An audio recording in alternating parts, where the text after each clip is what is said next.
Okay, the first game on the weekend is Newcastle Arsenal, 1-0 to Newcastle. Already smiles coming out. Yeah, Man, but Wassim, initial thoughts and what happened over the weekend, and are you guys out of the title race? Like this is done? I said we were out of the title race from like before the season even started. Oh my God, but you can't do that. I don't know what to tell you. I've seen enough in the summer or the lack of what's been happening in the summer. But in the game, it was a typical Newcastle away game. Yeah, It's been absolutely zero highlights, nothing to work with. A lot of inverting, diverting, drop back, come receive the ball, it was a lot of nothing. but do you think it's because of Newcastle, or do you think it's the Arsenal player path? Oh, it's definitely a mix of both. I mean, every time we play Newcastle, they do kind of the same strategy, make sure to shut down Saka, and then the rest of the team does offer nothing. What's going on with Martinelli? Well, I feel like I that mean, he it's regrets. 8 months of bad form for Martinelli, to be honest. Yeah, Like, it's trying to get Martinelli to do things that he hadn't done before. I think when Martinelli was most successful when he was like running in behind, receiving the ball nearer to the box, mm, cutting in, shooting. yeah. Here, he's getting it on the wing, like 40 yards away from goal, runs into defenders, and just offers nothing on the left hand side. I went there. Yeah, Yeah, he's missing Shaka anymore, to be honest. Now you just have to figure out how to utilize your players. yeah, that was a thing. I know wait, how is that a thing? that was a That while. Odegaard linking up with Saka and like Shaka linking up with Martinelli. And Yo, But but you know what though? It's actually I agree with that, man. Shaka got into the box but off him now. last year, look at what they did last year without Shaq. Like that was I know. Finally started. you know what? Martinelli wasn't like hard. all your main focus is Martinelli. That's what you mean. Like all Shaq and Martinelli. But I feel like Martinelli, as you have to be like able to adapt. Like it's been 2 seasons now, almost. Oh, sorry, a season and a half. Have to, but like you have to be utilized the same way. I mean, if you're the coach and the coach is now low key targeting Martinelli in the press conferences, you have. I mean, I don't know why he's targeting him when the entire team is playing woeful, but Yeah, a lot of people are like not liking Arteta's press conferences. Like they Yeah, feel like you know what? he's coming off, weird. Usually managers, I was telling Wassim, usually Mm. managers protect players. Mm. Our top, we've been used to watching top clubs, like our Yeah. clubs are both competing. And in these like moments where it gets tough, you see managers protect their players. This is the second week or third week in a row where he's throwing McNaught under the bus, and I don't like it. Yeah, and at the end, we created pretty much zero zero chance. chances. Yeah, We in no way, shape, or form we deserved anything out of the game. Like you could argue in the other, if you want to give like a reason of excuse, you can argue like some other games they like messed up in the season. Were like, okay, red cards, debatable calls, whatever. This was just they were not in the game at all. You know yeah. what's scary? You know what's scary? I don't want to change my opinion on Arteta because when he first came in, we all said Arteta out. We're making jokes about it. He became a meme. Let's say that. But I won't say anything yet. But you know what's scary? It's getting in. It's a third season in a row where Arsenal go to Newcastle Mm. and Eddie outplays the exact same structure, exact same football. I can't figure it out. Yeah, and he usually plays Jolinton in the middle, okay? Yeah. Every time he goes up against Saka, he'll put Jolinton on the left wing and pair him with Willock on left center midfield, and they double on Saka. And like Arteta, for the first time, sure, maybe it was a different strategy. Yeah. Eddie we're used to it, but now second game, third game, and you can't get a win over him. You can't combat it. That's kind of scary. I don't understand. Like if you're a top manager, you have to find these are the games you have to win. You watch tape. You watch they don't- the last games. Your system can't collapse with one missing play. Yeah, I agree. Your system cannot collapse. I Your agree. system cannot be run on like one or two players missing, and then they cannot function. Yeah. And if it does, you need to. There's a problem. No, there's a problem. Like there's a problem then if you have to rely on these two players to get you somewhere. And honestly, these players do individual brilliance, but they're not winning a title, to be honest, by themselves. They're true creativity at this point in the team. And it's But is it a structural issue or is it a player issue? Well, Wassim wants to get into it's the a Saka and Inshallah Yeah. right now. It is literally Saka and Inshallah type of ball.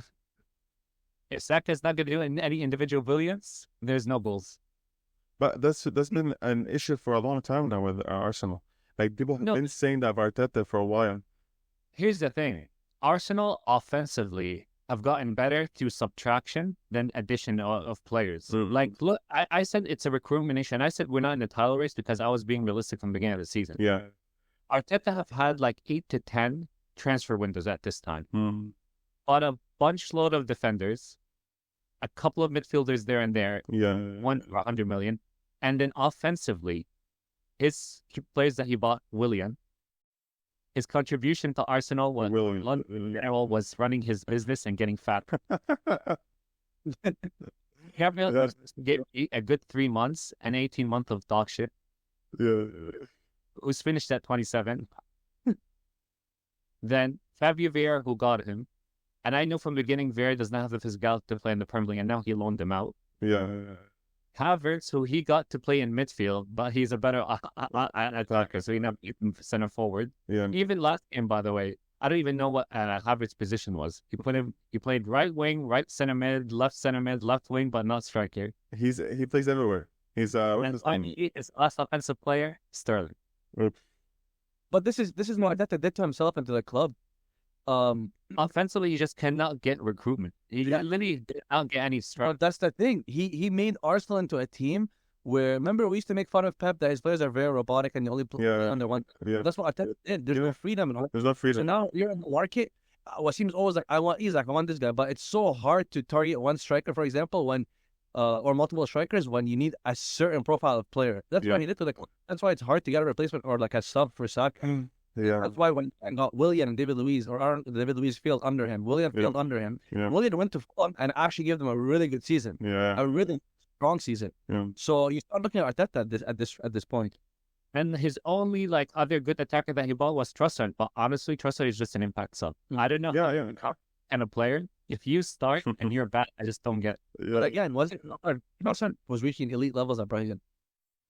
I'm more fluid football with Graham Potter. But you know what? Maybe the debate could be that the mid-table clubs like Brighton have more freedom to be able to play that way than Arsenal, maybe, because Arsenal is more in need of results, and Arteta doesn't feel like he has time. Remember how we spoke about, I don't know, it was us or who, but like one person brought a point where it's like, why would Yamal play so many games on the Flick?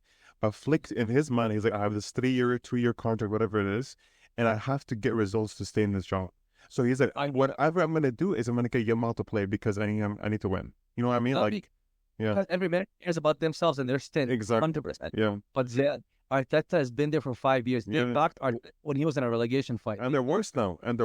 Yeah, and they backed Arteta when he had a 10-game winless streak. Yeah. So he knows he has all the time. And they give him all the tools to build a team that he would like to build. Yeah, I understand. I don't know what excuse he has, to be honest. But also, like, when you're talking about why is Yamal starting every game, I mean, that's what Arteta does. I mean, Saka, Saliba, Odegaard, if they have a chopped leg, they will still play in there.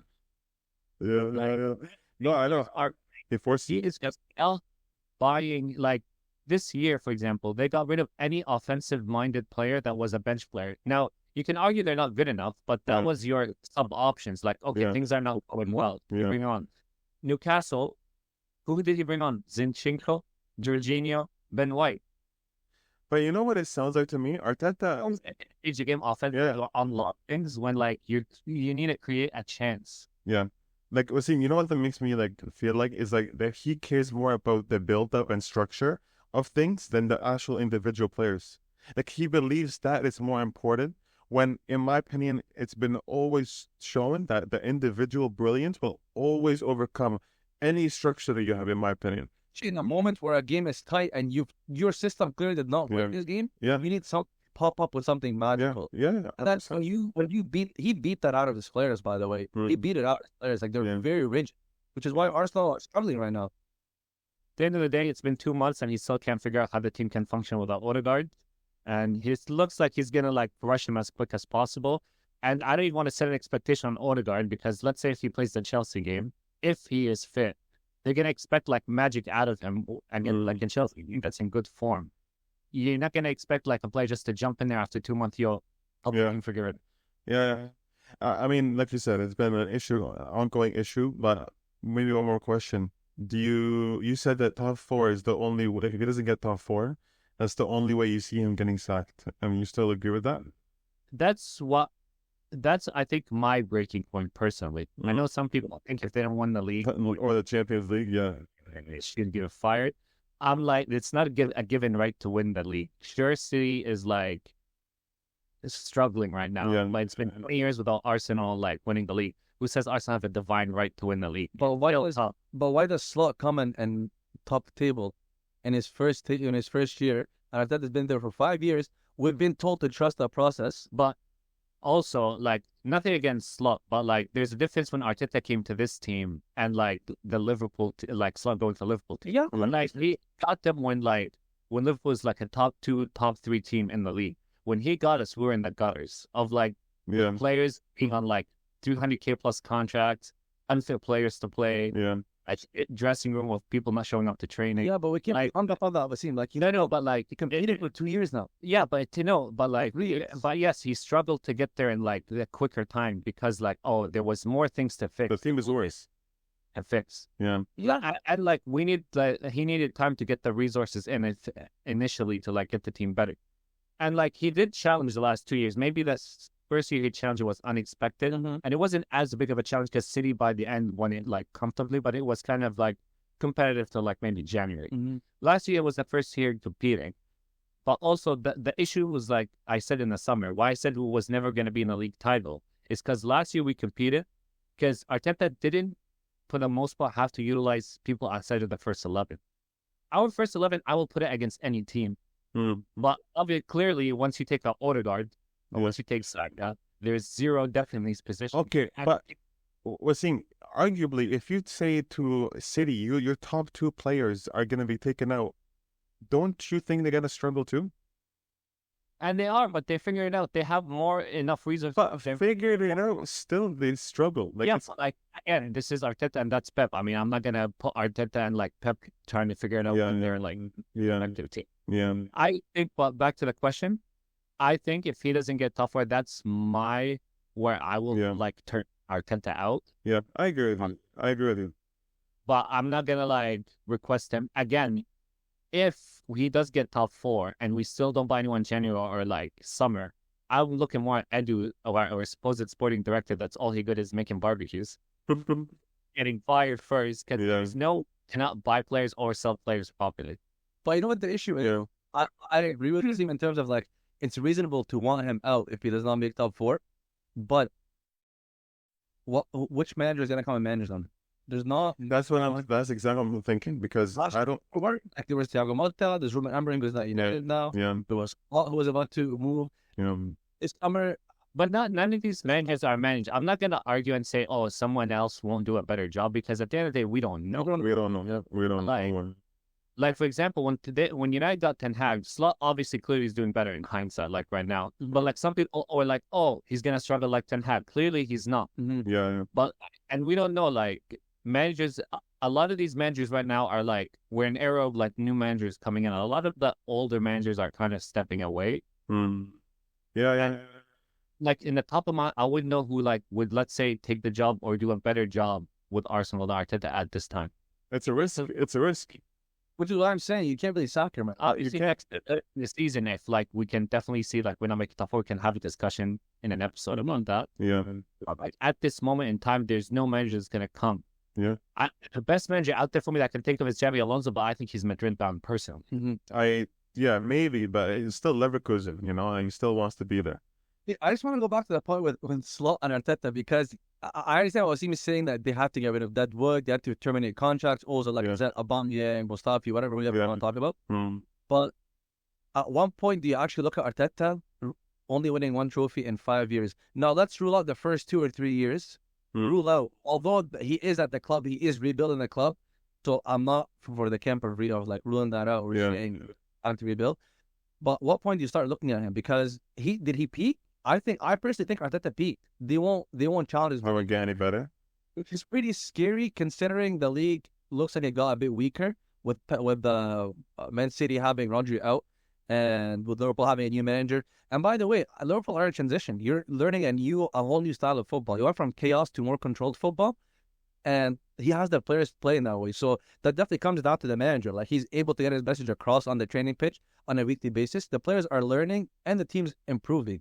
Yeah. Where's Arteta in this? Like, to me, The league got weaker from the perspectives that the top teams got a bit weaker, but I think the mid teams also improved a lot. I think the league is in a more healthier position because I think a lot of teams stepped up. Yeah. And like, see that in the results of like this year, outside of like, I get like, honestly, like we did see Liverpool and like Arsenal play this season, and I thought like it was a fair game. Yeah. I don't think either of them like out-coached the other to be like, oh, they're a better coach than each other. I get what you mean. Like, oh, listen, I'm all for a manager, but I think obviously him taking over club also helps than Arteta taking over a dead team that Emery kind of put to the ground even more. Yeah, but I keep saying, Wassim, again, this is his team now. Like, this is, the past 3 years has been his team specifically.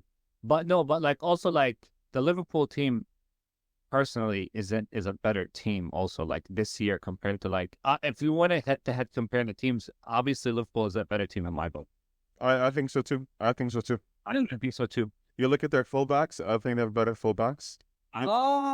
Very arguable. The only on an individual basis. Robertson, I know, but I'm thinking, What's Arnold doing this year? Arnold, but he's better than. they're both teams. Like, there's gonna be issues with even me picking like Arsenal players in the Liverpool team just because, like, for example, I'll take Salah like Saka, but like Salah has plays in the right positions. Yeah, I can't like put him. Saliba, for example, I would maybe arguably put him over Konate, and that will be disputed. No, I don't think so. I think Saliba, Van Dijk. We should do that. We should do I'm loving. And Because I honestly, in my opinion, more Arsenal players get into the team than Liverpool players. Okay, wait. So hold on. Let's actually do those right now. I'm down to do that. If you were to do a Liverpool Arsenal XI, who would your keeper be? Alisson. You need to keep account. You need to keep account right here. Okay, Alisson. All right. Alisson. Okay. Right back, I'm thinking Ben White all day. I'll take Arnold. I'm thinking Arnold. If you want, Let's talk about this season. Let's talk about this season and what's happening right now. Because Arnold's not doing anything. Arnold's not contributing to Liverpool this year. And you're saying White? White hasn't contributed that much. Yeah, like he's a bit below what he was last season, but like I get it, but to me, I'll take Ben White all day because at least he's solid defensively. Arnold, he's dribbled by every single game, and I see people defend him on Twitter. Yeah. I'm really panicking on Twitter, like Arnold out for him. Yeah, personally, I'm taking Ben White. You guys take Arnold. I'm thinking Arnold. Okay. So we'll say Saliba Van Dijk. okay, everyone agrees. Left back all day. Who do you want, Califorri or do you want Timber? You have 2 Arsenal players ahead of Robertson. That one I will say, yeah, I will take Timber. I'll take Timber. Okay. Midfield. My God, Liverpool midfield Has to be Rice. has to be Rice. McAllister. What's like? I would not take Szoboszlai. I don't know. I would. Since of all the Mason Mount. I would not take Solange. I would take McAllister before them. Yeah, so my midfield 3 is Rice, Odegaard, and McAllister. Midfield. It's almost the same. I would just Buzz over McAllister. I just feel it's more balanced. But okay. Front 3, I will play Havertz, Diaz or Gakpo, Havertz or Nunes, or over Jota. I'm not doing that. I'm doing Nunes every day of the week. Fuck Havertz. Everything to do with Havertz. No, I want to say fine. It's not biased. Not biased. No, guys. No. Havertz is outperforming them. I don't. No, he's not. He's outperforming them.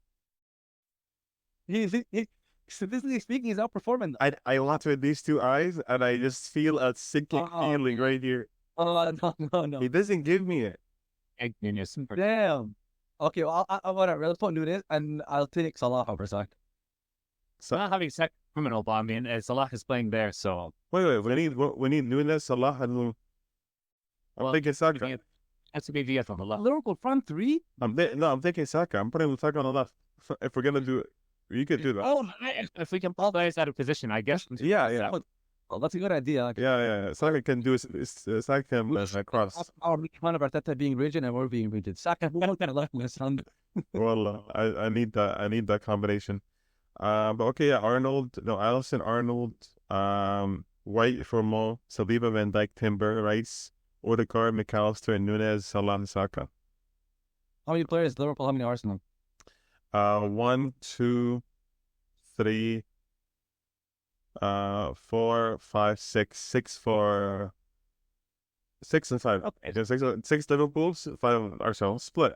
I mean, it is a split, but honestly, I think like Slot has more to work with personally. I think, like, for example, if they don't score, they have depth to bring off the bench. Like, let's say the front three cannot score or they cannot figure it out. He has options. Yeah. Right now, Arteta's options are Jesus and Sterling. We lost. But let me tell you, if the front three are starting not going to score goals, Jesus and Sterling are going to do that. We have a feature about that. One time I've seen Jesus and Sterling play, I closed the stream because my eyes couldn't tolerate what I was seeing. But again, who do you put that down to? No Arteta, no Edu. But that's what I'm saying. Maybe I want Edu stacked. I'm like, if Arteta gets top 4, I would give him one more season. Mm-hmm. But I would want Edu sacked if he cannot get this play. But Arteta has been vocal in who he wants, and he's gotten the players who he wants. But maybe he's just saying that for the meeting.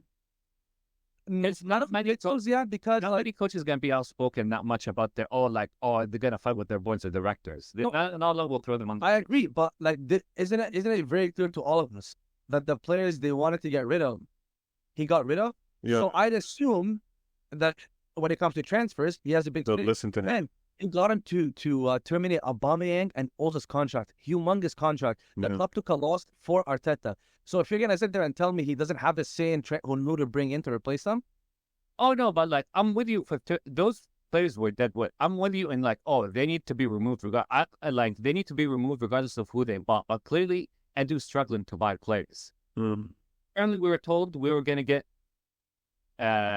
Cisco this summer. Nothing happened. They wanted Nico Williams. That for me was so unrealistic. But you're telling me you go from an unrealistic Nico Williams to Sterling. There has to be like a few people in the middle of that list before they went from Nico Williams to Sterling. Bear in mind, we are very loyal customers to Chelsea when we get absolute shit. Yeah, of course. It didn't work out. David Luiz didn't work out. William didn't work out. Jorginho and Havertz and then now Sterling. We're wasting money. Yeah. On the other hand, we got Ashley Cole. We got Fabregas. Yeah. At least it's a direct contact. Just that detour. But it came through Arsenal, Yeah. We did diverge definitely from the initial question. For me, top 4 is the minimum for him to stay at the job.